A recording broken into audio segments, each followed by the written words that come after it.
Hello दोस्तों, जय श्याराम, जय श्री कष्टभंजन देव।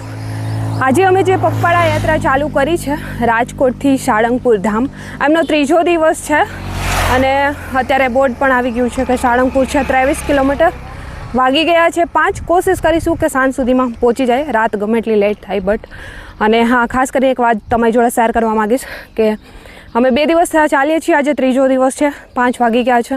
બટ જ્યારે નીકળીએ ત્યારે ટેન્શન હતું કે રસ્તામાં અમારી જોડે બહુ બધા વ્યક્તિઓ ચાલવા માટે નથી અને ખબર નહીં રસ્તામાં કેવા લોકો હશે, ક્યારે શું થશે।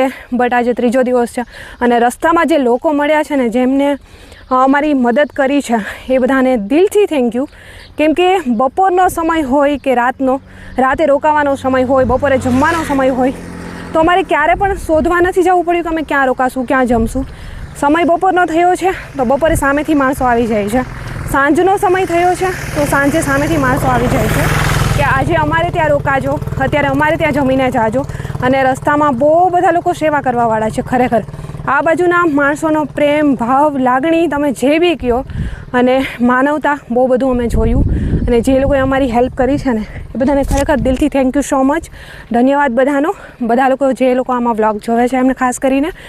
અને ખરેખર તમે જો ગમે ત્યાંથી સાળંગપુર ચાલીને જવાના હોય તો મેપનો સહારો લેજો, એમાં બી પેદલ જઈ શકાય એવું રૂટ બતાવે છે। અને વચ્ચે જે બી લોકો છે ગામડાના, બહુ સારા છે, બહુ બધી હેલ્પ કરે છે। સો દિલથી થેન્ક યુ સો મચ। અને આજે અમારી ટ્રાય એવી છે કે રાત્રે અમે લોકો સાળંગપુર પહોંચી જઈએ। તો ચલો ધીમે ધીમે આ જ રીતે અમે લોકો કન્ટિન્યુ કરીશું ચાલવાનું, જેથી કરીને અમે આજે રાત્રે પહોંચી જઈએ અને કાલે સવારે વહેલી સવારે અમે હનુમાનજી દાદુની આરતી લઈ શકીએ। સો ફાઇનલી ધીમે ધીમે અમે ચાલવાનું કન્ટિન્યુ રાખીએ અને તમે પણ અમારી જોડે બ્લોગમાં બન્યા રહેજો। સો જય શ્યારામ દોસ્તો, જય શ્રી કૃષ્ણ ભંજન દેવ। ચાલો સાળંગપુર ધામ।